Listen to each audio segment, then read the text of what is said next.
Hello, and welcome back to my channel. If you are new, welcome to my channel. My name is Shelly, and this channel is really all about books, but not just about the books that we read, the book world. So everything happening in the book world, whether that be trouble, scandals, dramas, or really just something that can spark a conversation, you are in the right place. That's what we do here. And today we are continuing with our commentaries, and I am very excited for this. And I chose this topic to speak about in this month because obviously it's February, and in America and several other countries, it is Black History Month. So happy Black History Month to all those who are celebrating. For me, I am currently based in the UK, so we celebrate in October. So that might be a bit strange, but it is what it is. So for those of you who are celebrating in February, happy Black History Month. But because we are celebrating such a beautiful, beautiful people, I thought that this topic would actually be really, really interesting because it is a question that has kind of sparked debate in the literary world. And I think this is a fun time to discuss it. So why not? But as we have been doing for the last few weeks, if you're new to my channel, what I've been doing is giving a book review at the beginning of every video just to give people an idea of what I've read, what I'm reading, especially considering I don't do as many videos that are just centered on book reviews, but I still want to give you guys reviews of the books that I'm reading. And today's book, oh my goodness. So today's book is Catch Your Death by Ravina Guran. And so this one was actually a gifted proof by the Osborne team, and I'm so happy. And I was really, really happy because when they had sent me this book, I kid you not, I think maybe a month or a couple months before, read Ravina Guran's other book called This Book Kills, which was also a YA thriller. And I'm just like, oh my goodness, yes, because I just read her book and I love her. So yeah, give it to me. And this book, I really, really enjoyed this book. So this book, as I said, it is a YA thriller, and this book is a multi-perspective book. Now, if you know me, you know I love books that have multiple perspectives, because in a situation, no matter where you are, there are several things happening. It's not really just about you, and we need to get everyone's perspective on the matter, okay, so that we can probably put the story together better. But believe me when I tell you, they twisted it with this book. It was great. Okay, so basically, this is about several people, but the perspectives that we get are from Davy, Lizzie, and Jane.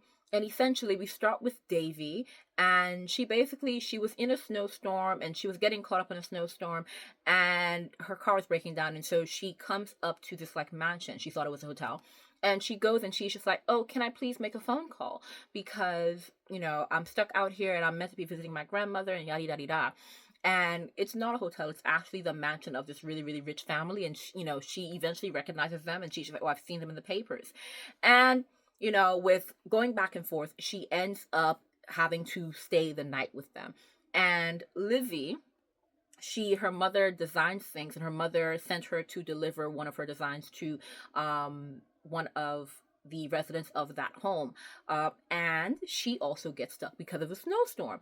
And then Jane is someone who works in the home, so she is like not a maid, she is an assistant server basically, but yeah, so she basically helps around the house.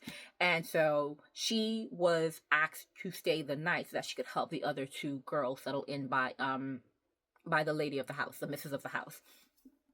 And whew, it gets twisted because they all end up trapped because of the snowstorm. And they're not the only characters, because you have Mrs. and Mr.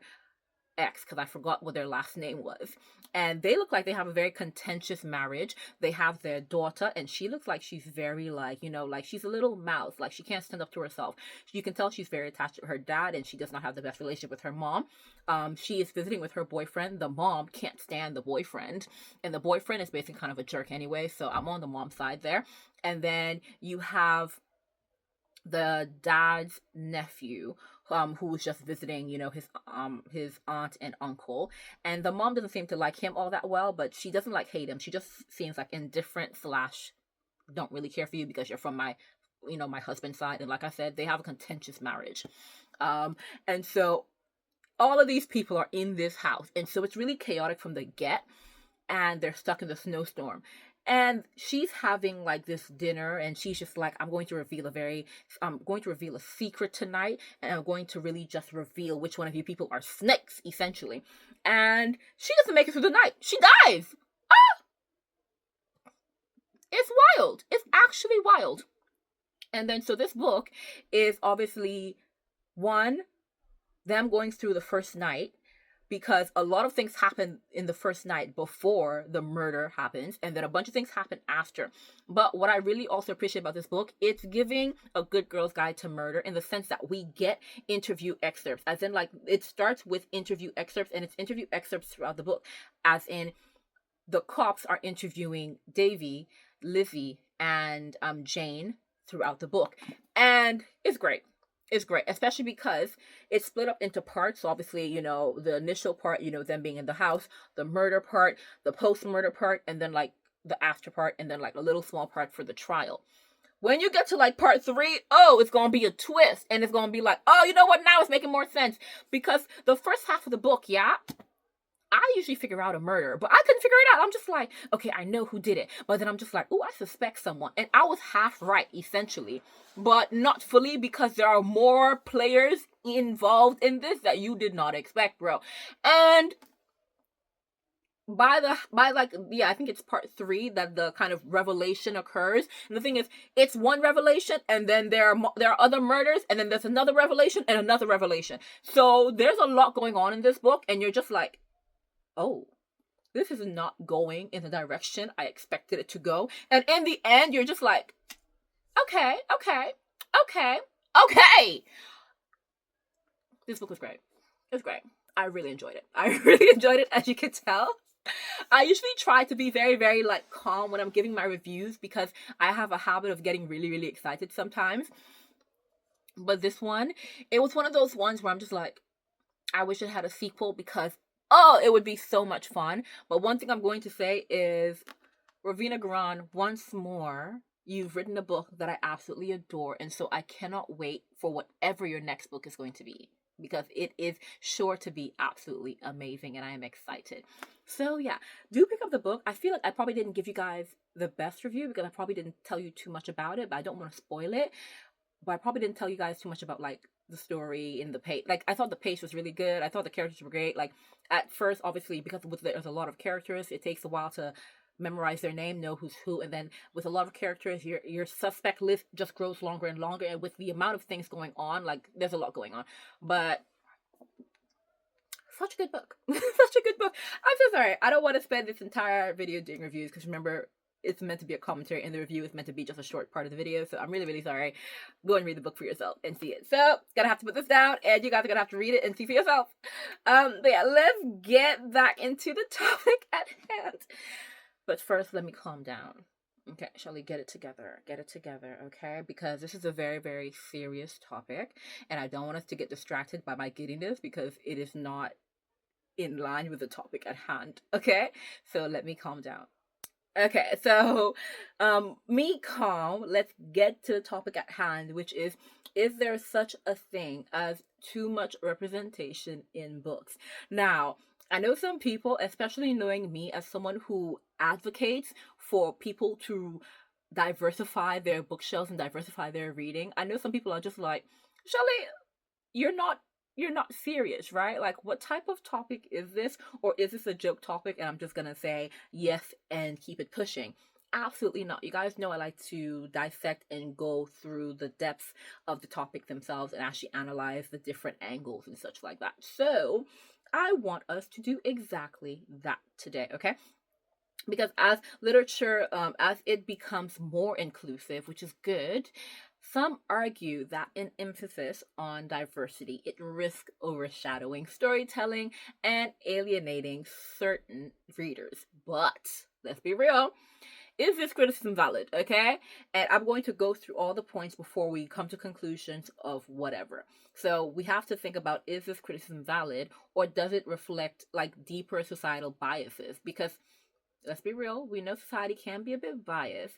So today we're going to really explore the nuances of representation, its impact on readers, and really the controversy surrounding it. But first and foremost, and part of me didn't even want to speak on this because I feel like a broken record, but I will speak on it briefly as an introduction, and that is why representation matters. And once again, I feel like a broken record. Okay, but see, representation in books, obviously it matters. Like, that's not even a case of does it matter? It's why does it matter? Because it matters simply because stories shape how we see ourselves and how we see other people. Like, historically, marginalized groups have been underrepresented, or worse, misrepresented in literature. For example, we always see that male protagonists, like, they dominate children's books, and I definitely wanted to speak on this.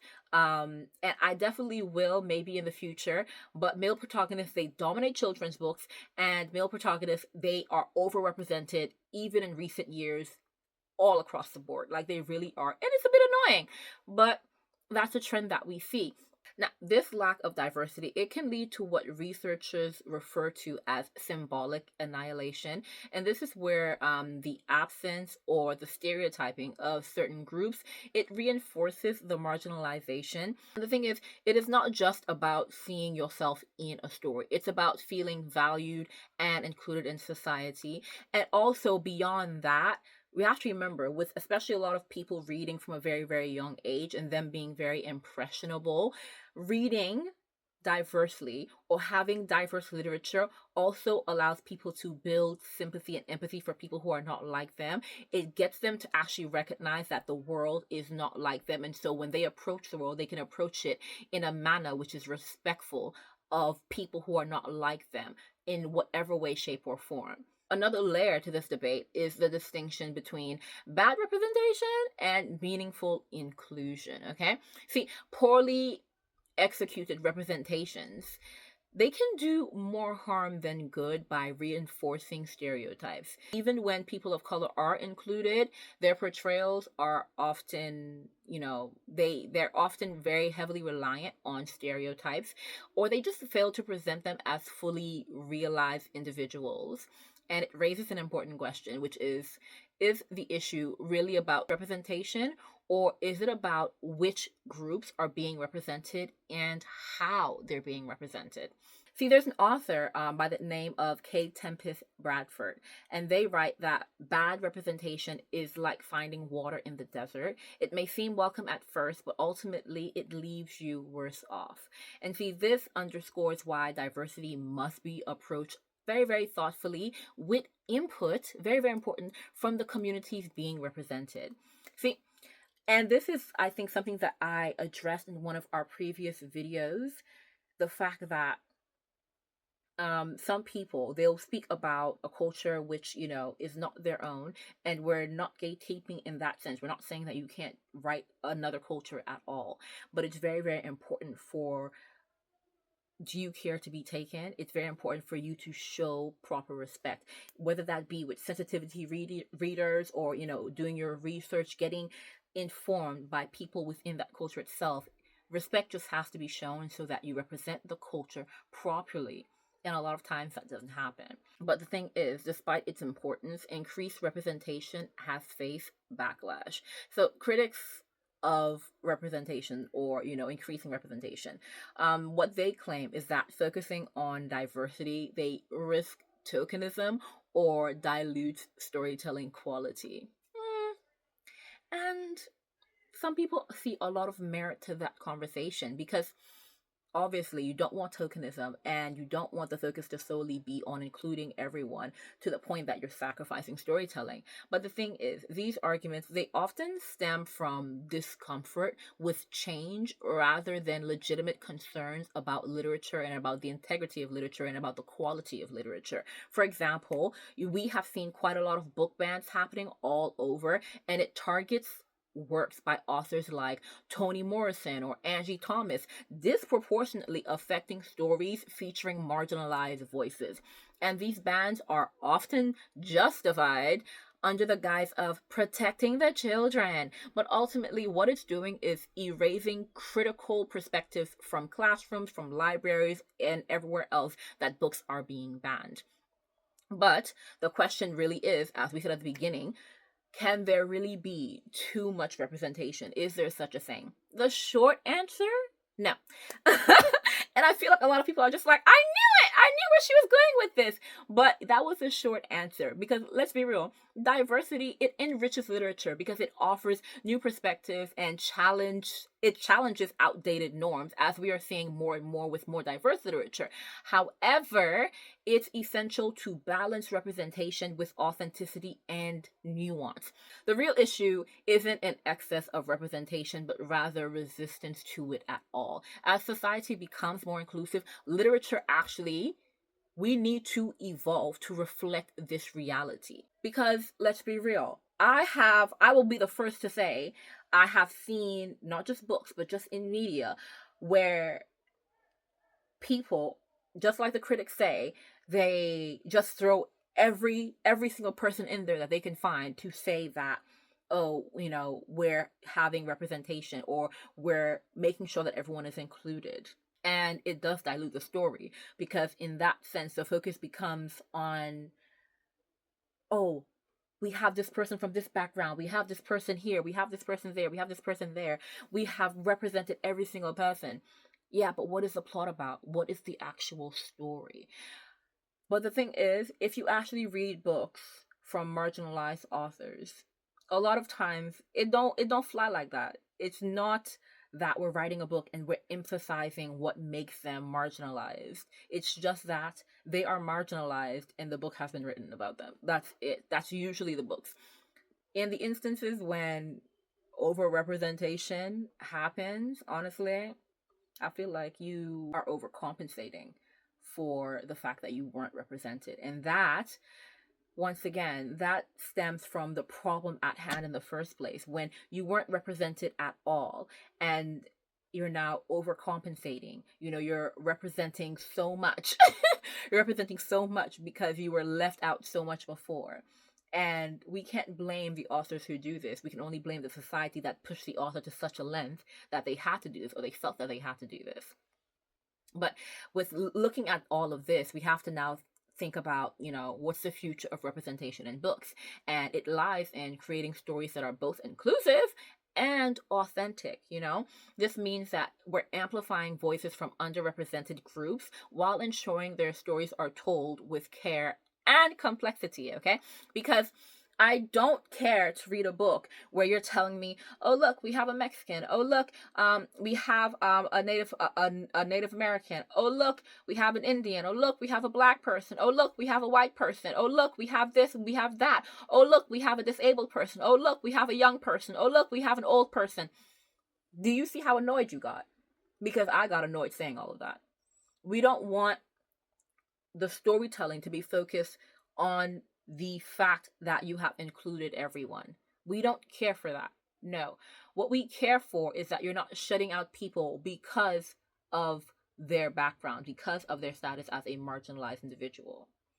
Because I remember having this conversation with my sister, and we were even recounting how representation in certain media was actually done better back in the day than it is done now, because I do feel like nowadays a lot of people are overcompensating, especially when they're not from a marginalized community. They overcompensate because they're just like, I don't want to be told that I am, I'm underrepresenting, or, I'm shutting marginalized people out. And so they overcompensate.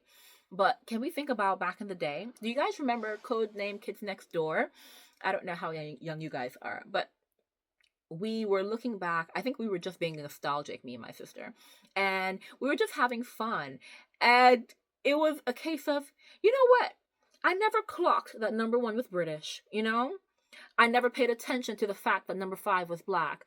I never cared at all that number 3 was Asian. They never really specified what she was, so we can't really tell, but they definitely told us she was Asian. Number 2 kind of just seemed like a classic American. Just a very, very cute little nerd. Number 4 was Australian. And bruh, did we ever clock that accent either? We didn't care for any of these things as kids, but the representation was effortless.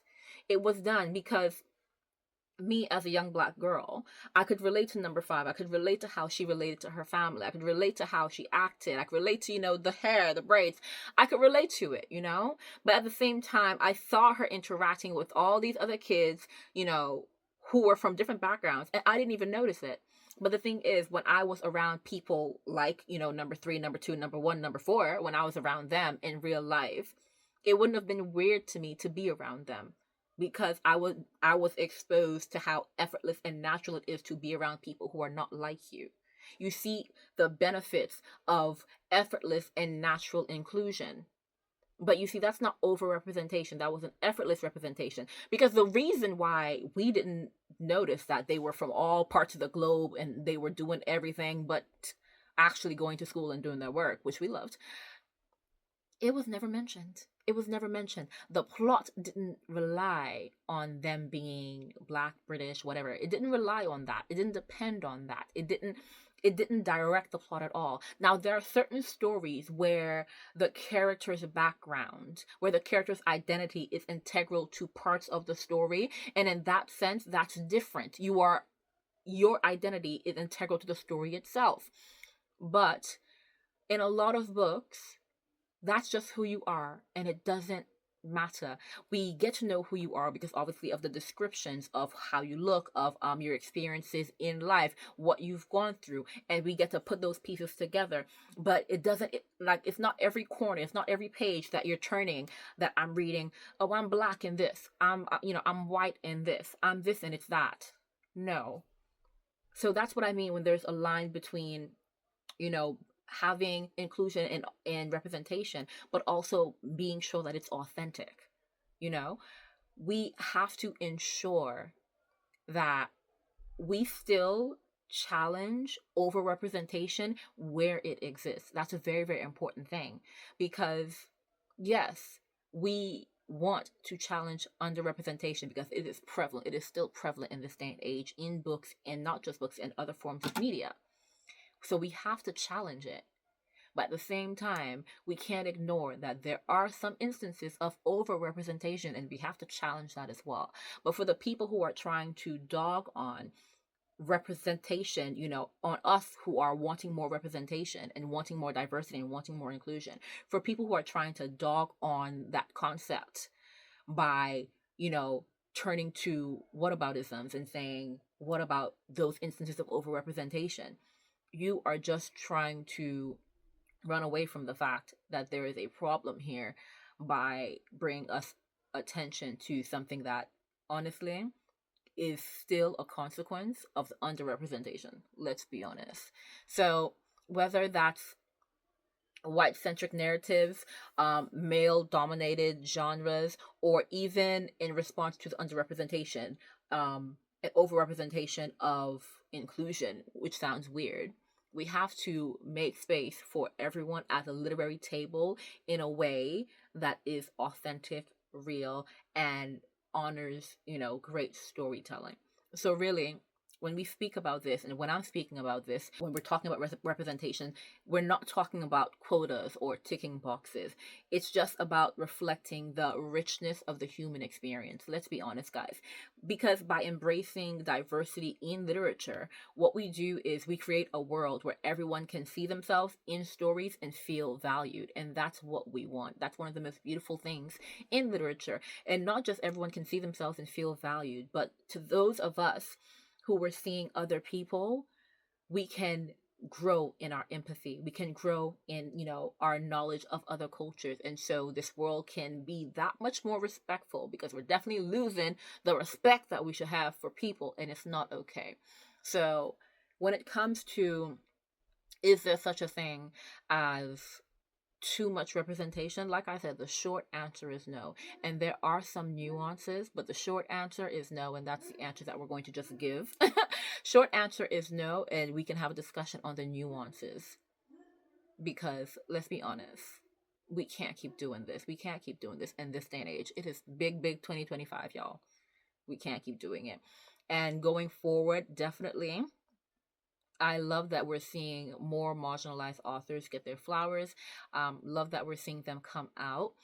I love that we're seeing book publishers represent them more, but there are still problems in the industry, guys. We know that even when marginalized authors are picked up, we've spoken about how they don't get as much attention, whether that be from marketing teams, whether that be from the book world, whether that be from content creators. They do not get the same attention. They do not get the same vim as their more represented counterparts, whether that be white authors or male authors. They do not.